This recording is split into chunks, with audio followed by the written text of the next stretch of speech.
Assalamualaikum warahmatullahi wabarakatuh. Selamat pagi teman-teman mahasiswa.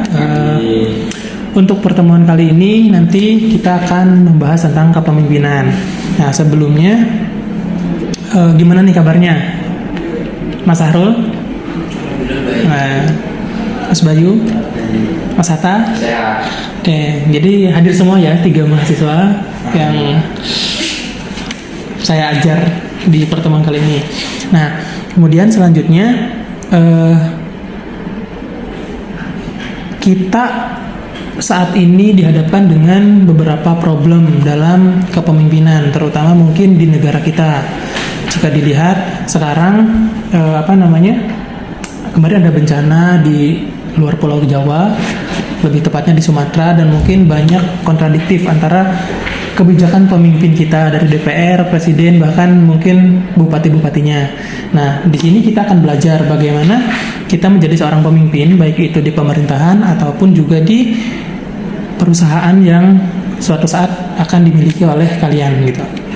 Oke, mungkin secara garis besarnya itu gini. Dalam kepemimpinan itu, jika punya karyawan, kalian akan dihadapkan dengan karyawan yang rajin dan karyawan yang penting kerja. Nah gitu. Jadi ada 3 kepemimpinan nih. Yang pertama itu ada direktif langsung, yang kedua ada non direktif secara tidak langsung, dan yang ketiga itu ada situasional, jadi ngalir aja gitu loh. Nah itu mungkin nanti sebetulnya kalian yang akan menentukan bagaimana kepemimpinan yang akan kalian gunakan ketika nanti menjadi seorang pemimpin. Oke. Baik, saya akan jelaskan sedikit aja mungkin sebelum nanti kalian berorientasi pada masalah. Kalau direktif itu biasanya digunakan untuk karyawan yang agak lelet atau mungkin dalam konotasi kerja apa adanya gitu. Jadi karena supaya karyawan kalian itu bisa bekerja dengan giat, maka kalian harus nyuruh terus, harus menceritakan, harus nyuruh, harus diminta gitu. Nah, sedangkan non direktif itu kalian memberikan kepercayaan kepada karyawan kalian gitu. Dan untuk situasional itu campuran antara direktif dan non direktif. Oke, selanjutnya adalah penugasan dulu. Oke, jika suatu saat nih, studi kasusnya adalah ada perusahaan yang ternyata karyawannya itu kurang sigap dalam menanggapi kerjaan. Contohnya ada sebuah perusahaan arsitek, ya kan? Arsitek. Kemudian kalian itu punya beberapa staff dari mulai HR, kemudian ada admin, ada tim desain. Nah, ternyata selama 2 bulan berjalan, perusahaan kalian itu kurang maksimal dalam mendapatkan penghasilan. Kenapa? Karena setelah dianalisis oleh kalian itu, karyawannya itu harus disuruh-suruh atau kurang motivasi. Nah, jadi bagaimana solusi yang bisa kalian lakukan gitu.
Oke, ada yang sudah selesai? Oke, ada belum? Oke, waktunya sudah selesai ya. Berarti sekarang saya ingin mendengarkan solusi yang bisa diberikan. Silakan dimulai dari Mas Sahrul. Ya. Pertanyaannya? Jadi nanti jika kamu menjadi seorang pemimpin, terus ternyata di perusahaan kamu di arsitek itu tidak maksimal dalam hal pendapatan dikarenakan ternyata hasil analisis kamu itu karyawan-karyawan kamu tuh tidak bekerja dengan seperti apa yang kamu arahkan sebelumnya, karena kamu biarkan gitu loh, kamu terlalu percaya sama mereka, tapi ternyata setelah 2 bulan berjalan baru ketahuan nih targetnya itu tidak tercapai gitu. Jadi model kepemimpinan apa yang menurut kamu bisa memecahkan masalah ini gitu? Kalau menurut saya, kalau selama saya jadi seorang direktur di perusahaan arsitektur, saya akan menggunakan apa sih? Direktif. Iya, direktif. Alasannya kenapa? Saya gunakan direktif ini supaya karyawan itu dapat terkontrol dengan ritme yang jelas gitu. Jadi tujuannya karyawan tuh jelas gimana gitu, nggak punya apa ya? Mungkin bisa dibantu sama teman-teman gitu. Oke, Mas Bayu gimana? Dan mungkin itu nih supaya karyawan tuh punya arahnya gitu, punya tujuannya kemana gitu, mau kemana. Oke, betul sekali Mas Sahrul. Oke, lanjut.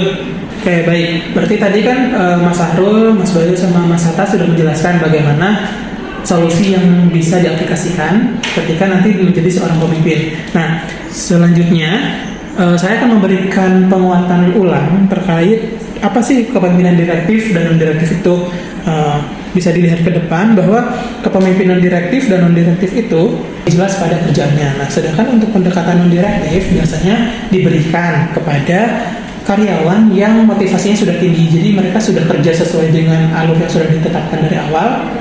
Nah, dan juga mereka akan tetap bekerja sesuai dengan tanggung jawab mereka. Jadi istilahnya tidak perlu disuruh-suruh, tidak perlu diminta.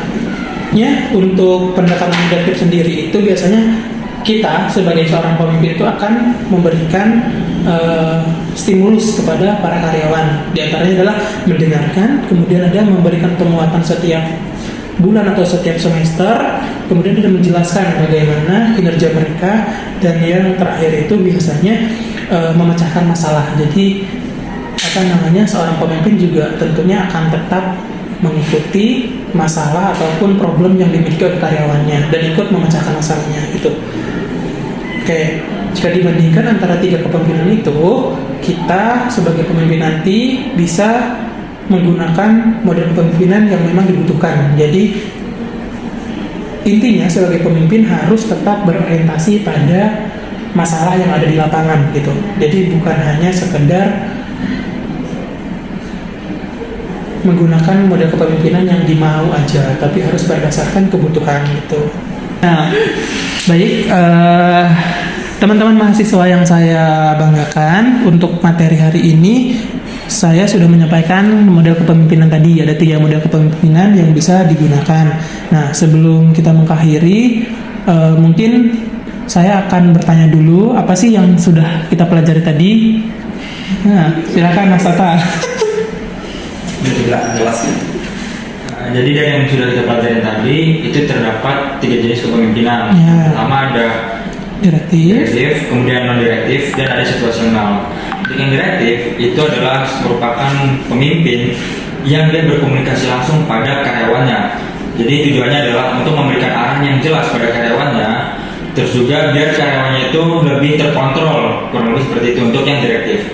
Yang non direktif itu adalah sebuah kepemimpinan yang mana seorang pemimpin ini bisa dikatakan dia memiliki tangan kanan atau dia sudah percaya pada bawahannya, salah satu bawahannya, dan bawahannya ini akan langsung berkomunikasi ke karyawannya. Dengan kata lain, biasanya tipe non direktif ini udah jelas situasinya gitu, atau karyawannya ini udah betul-betul bisa diandalkan, kurang lebih seperti itu.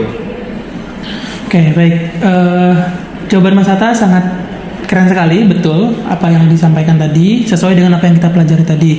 Oke, terima kasih Mas Hatta. Mungkin selanjutnya ada yang mau bertanya sebelum saya mengakhiri pembelajaran hari ini. Oke, baik. Mungkin cukup sekian pertemuan kali ini. Pada intinya adalah model kepemimpinan apapun bisa dilakukan ketika model tersebut bisa membawa perubahan positif bagi kepemimpinan kalian gitu. Oke, sekian dari saya. Wassalamualaikum warahmatullahi wabarakatuh. Waalaikumsalam warahmatullahi wabarakatuh.